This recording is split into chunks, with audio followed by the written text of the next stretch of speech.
अस्सलाम वालेकुम। आज की इस वीडियो में हम डिस्कस करेंगे कंट्रोल ऑफ ब्रीदिंग या न्यूरल रेगुलेशन ऑफ रेस्पिरेशन।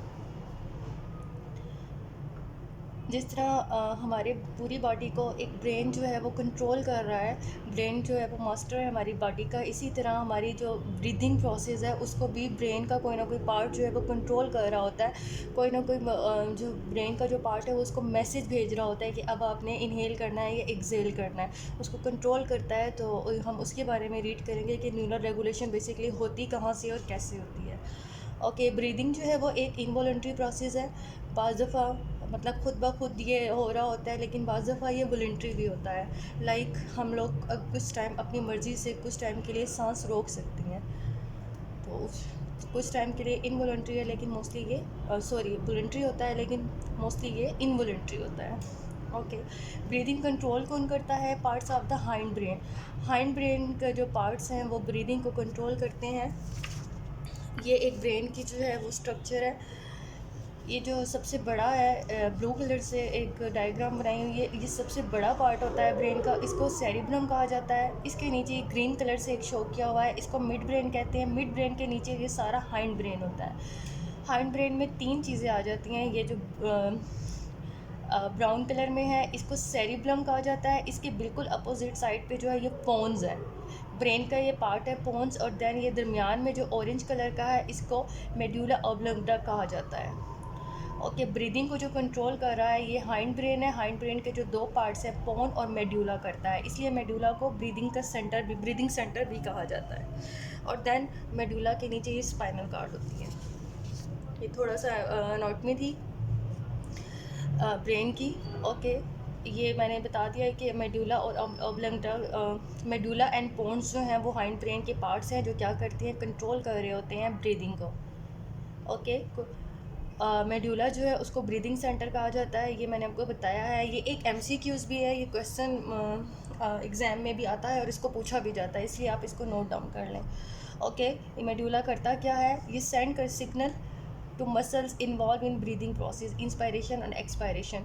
ये मैसेज भेज रहा होता है, सिग्नल भेज रहा होता है उन मसल्स को जो ब्रीदिंग मसल्स हैं, लाइक इंटरकोस्टल मसल्स और जो डायाफ्राम है वो ब्रीदिंग मसल्स होते हैं, उनको मैसेज भेजता है ताकि वो क्या करें, ब्रीदिंग का प्रोसेस जो है वो कंटिन्यू करें, जैसे कि इंस्पायरेशन और एक्सपायरेशन हो। डायाफ्राम एंड इंटरकोस्टल मसल्स जो हैं वो कॉन्ट्रैक्ट और रिलैक्स होते रहते हैं, वो इन सिग्नल्स के थ्रू होते हैं। ओके, सबसे पहले हम मेडुला को डिस्कस कर लेते हैं। मेडुला जो है उसको दो पार्ट्स में डिवाइड किया हुआ है। एक जो होता है वेंट्रल मेडुला होता है। वेंट्रल जो है वो सामने वाले हिस्से को कहा जाता है, लाइक फ्रंट वाला, फेस वाली साइड पे जो होता है फ्रंटल पोर्शन, उसको मेडुला वेंट्रल मेडुला कहते हैं। और जो पीछे वाली साइड है उसको डॉर्सल मेडुला कहते हैं। डॉर्सल मेडुला का एक और नाम भी है जिसको टेगमेंटम कहा जाता है। ये भी एक एमसीक्यूज़ है कि डॉर्सल मेडुला का दूसरा नाम क्या है, तो डॉर्सल मेडुला का दूसरा नाम टेगमेंटम है। ओके, जो वेंट्रल मेडुला है इसका काम क्या है, ये स्टिमुलेट करता है इंस्पायरेशन को। लाइक हम जो सांस ले रहे होते हैं, अंदर ऑक्सीजन ले रहे होते हैं, ये उसको स्टिमुलेट करता है, ये सिग्नल भेजता है कि अब आपने जो है वो सांस लेना है, ऑक्सीजन अंदर लेनी है। और जो टेगमेंटम है, ये डॉर्सल मेडुला है, ये क्या करता है, ये स्टिमुलेट करता है एक्सपायरेशन को। CO2 हम लोग एक्सपायरेशन करते हैं, तो ये स्टिमुलेट कर रहा होता है एक्सपायरेशन को, मतलब ये सिग्नल भेजता है कि अब आपने कार्बन डाइऑक्साइड जो है वो बाहर निकालनी है। बेसिकली ये पीछे से ऑर्डर आ रहे होते हैं, देन हम इंस्पायरेशन और एक्सपायरेशन करते हैं, तो वो कौन कर रहा होता है, मेडुला कर रहा होता है। वेंट्रल मेडुला जो है वो स्टिमुलेट करता है इंस्पायरेशन को कि अब आपने ऑक्सीजन अंदर लेनी है। और जो डॉर्सल मेडुला है वो स्टिमुलेट करता है एक्सपायरेशन को, मैसेज भेज रहा होता है कि अब आपने CO2 जो है वो बाहर निकालनी है। ओके, ये वही बात लिखी हुई है कि मेडुला जो है वो इम्पल्सिस भेज रहा होता है, मैसेज भेज रहा होता है डायाफ्राम और इंटरकोस्टल मसल्स। ICM का मतलब है इंटरकोस्टल मसल्स, ताकि हम ब्रीदिंग की जो मूवमेंट है वो होती रहे। ओके, ये हम इससे थोड़ा सा देख लेते हैं कि कौन सी नर्व जो है आ रही होती है।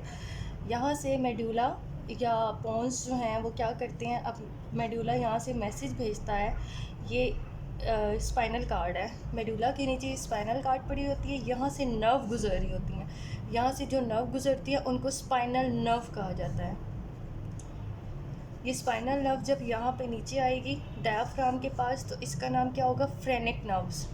फ्रेनिक नर्व जो है स्पाइनल कार्ड से गुजर के, स्पाइनल कार्ड से गुजर के आ रही है, उसको स्पाइनल नर्व का, दैन वो नीचे आई डायाफ्राम के पास, ये फ्रेनिक नर्व्स है। फ्रेनिक नर्व बेसिकली मेड्यूला से मैसेज लेके आती है कि अब आपने क्या करना है, कॉन्ट्रैक्ट होना है या रिलैक्स होना है। ऑब्वियसली जब वो कॉन्ट्रैक्ट होगा तो हम लोग कार्बन डाइऑक्साइड जो है वो बाहर निकालेंगे, मतलब हम एक्सपायरेशन होगी। अगर हम रिलैक्स होंगे तो ऑक्सीजन हम लोग अंदर लेंगे। इसी तरह इस नर्व का नाम फ्रेनिक नर्व्स है, जो डायफ्राम के लिए मैसेज लेके आती है। ये भी एक MCQs है, एग्ज़ाम में ये आता है क्वेश्चन, इसको भी आप नोट डाउन कर लीजिएगा। ओके, इसी तरह मेड्यूला से एक और नर्व गुजर रही होती है। यहाँ पे स्पाइनल नर्व होगी, जैसे ये नीचे आएगी इंटरकोस्टल मसल, यहाँ पे लंग्स के पास इंटरकोस्टल रिब्स पड़ी होती हैं, रिब्स के ऊपर यहाँ पे इंटरकोस्टल मसल्स पड़े हुए होते हैं। ये जो नर्व्स है ये यहाँ पे आएगी और यहाँ पे ये मैसेज लेके आती है। इसको क्या कहते हैं, इंटरकोस्टल नर्व कहते हैं। बेसिकली ये मैसेज लेके आ रही होती है। थोरेसिक 1 से थोरेसिक 11 तक ये नर्व होती हैं, मतलब 11 ये नर्व होती हैं जो मैसेज लेके आ रही होती हैं, इनका नाम है इंटरकोस्टल नर्व।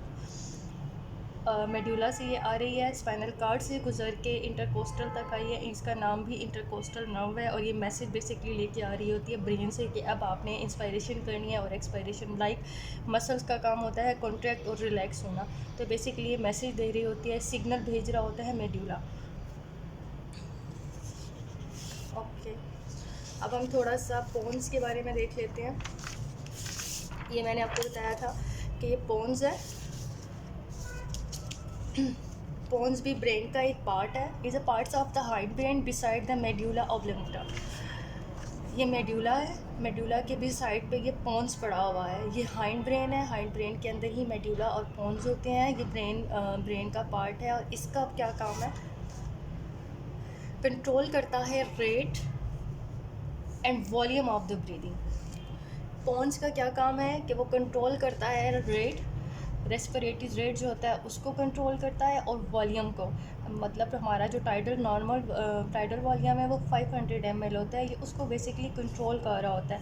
और मेड्यूला का क्या काम था कि वो इंस्पायरेशन और एक्सपायरेशन को स्टिमुलेट कर रहा था, लेकिन पोन्स का क्या काम था कि ये control breathing rate and volume को कंट्रोल कर रहा है। Okay, when the oxygen concentration is decrease up to 20% in air, the rate of breathing become double. आपको पता है कि हमारे जो इन्वायरमेंट है उसमें ऑक्सीजन का जो लेवल है वो 21% है। जैसे जैसे हम ऊंचाई पे जाते हैं या पहाड़ी इलाकों में जाते हैं तो ऑक्सीजन का जो लेवल है वो डिक्रीज़ हो जाता है। ऑक्सीजन का लेवल डिक्रीज़ होगा तो क्या होगा, हम लोग जल्दी जल्दी सांस लेते हैं, क्योंकि हमारा जो टाइडल वॉल्यूम है वो हमें बेसिकली वहाँ पे ऑक्सीजन का लेवल कम होगा। उसको बढ़ाने के लिए जो पोन्स है वो मैसेज भेजता है, और ये क्या करता है, ब्रीदिंग को, मतलब हमारा जो रेस्पिरेटरी रेट है उसको डबल कर लेता है, ताकि हम लोग क्या करें, हमारा जो रेट इंक्रीज़ हो और हमारा ऑक्सीजन जो है वो पूरी हमारी बॉडी को मिल सके। ओके, पोन्स के दो पार्ट्स होते हैं, एपन्यूस्टिक सेंटर होता है और नीमोटॉक्सिक सेंटर होता है।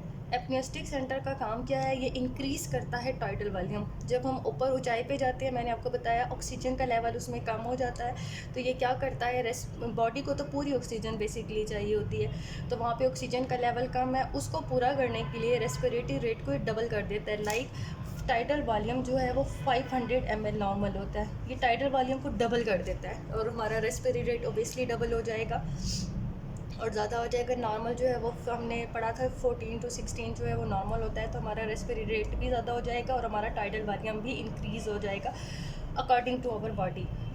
तो ये कौन कर रहा होता है, एपन्यूस्टिक सेंटर कर रहा होता है, जो कि पोन्स का एक पार्ट है, और पोन्स क्या है, ब्रेन का एक पार्ट है। नीमोटॉक्सिक क्या करता है, ये डिक्रीज़ टाइडल वॉल्यूम करता है। लाइक जहाँ पे ऑक्सीजन का लेवल बाहर एयर में ज़्यादा है और हमें इतनी ज़्यादा ऑक्सीजन नहीं चाहिए, तो ये क्या करता है कि टाइडल वॉल्यूम डिक्रीज़ भी कर देता है, मतलब जितने हमारी बॉडी को ज़रूरत होगी उसके मुताबिक ले लेंगे, बाकी टाइडल वॉल्यूम मतलब कम कर देता है अगर हमारी ऑक्सीजन इन्वायरमेंट में ऑक्सीजन का लेवल ज़्यादा है। ओके, एक क्विकली रिवीजन हम लोग कर लेते हैं। आज हमने डिस्कस किया था न्यूरो रेगुलेशन ऑफ रेस्पिरेशन और कंट्रोल ऑफ ब्रीदिंग। ब्रीदिंग जो है वो एक इनवॉलेंट्री प्रोसेस है और कभी कभार ये वॉलेंट्री भी होता है। इसको कंट्रोल कौन कर रहा होता है, इस ब्रीदिंग को हाइड ब्रेन कंट्रोल कर रहा होता है। हाइड ब्रेन के दो पार्ट्स हैं, मेड्यूला एंड पोन्स। मेड्यूला जो है वो कंटिन्यूसली मैसेज भेज रहा होता है जो रेस्पिरेटरी मसल्स हैं उनको, जो इंटरस्पिरेटरी मसल्स में डायाफ्राम और इंटरकोस्टल मसल्स आते हैं, उनको कंटिन्यूसली मैसेज भेज रहा होता है कि वो इंस्पायरेशन और एक्सपायरेशन करते रहें और ब्रीदिंग का जो प्रोसेस है वो कंटिन्यू रहे। मेड्यूला के दो पार्ट्स हैं, ventral and dorsal medulla. Ventral सामने वाले को कहते हैं, डोर्सल का दूसरा नाम टेगमेंटम है। जो वेंट्रल मेडुला है इसका काम क्या है, ये स्टिमुलेट करता है इंस्पायरेशन को, एंड जो डोर्सल है ये स्टिमुलेट करता है एक्सपायरेशन को। सेकंड था मेडुला पोन्स क्या करता है, ये कंट्रोल करता है rate and volume of the breathing को।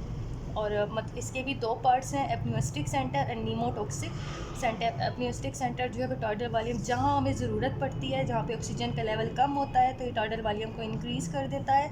और नीमोटॉक्सिक सेंटर क्या करता है, जहाँ पे ऑक्सीजन का लेवल इन्वायरमेंट में ज़्यादा होगा तो ये टाइडल वॉल्यूम डिक्रीज़ भी कर देता है। होपफुली आज का लेक्चर आप लोगों को समझ आ गया होगा। हमारा जो नेक्स्ट टॉपिक होगा वो इंशाल्लाह केमिकल रेगुलेशन पे होगा। थैंक यू, अल्लाह हाफिज़।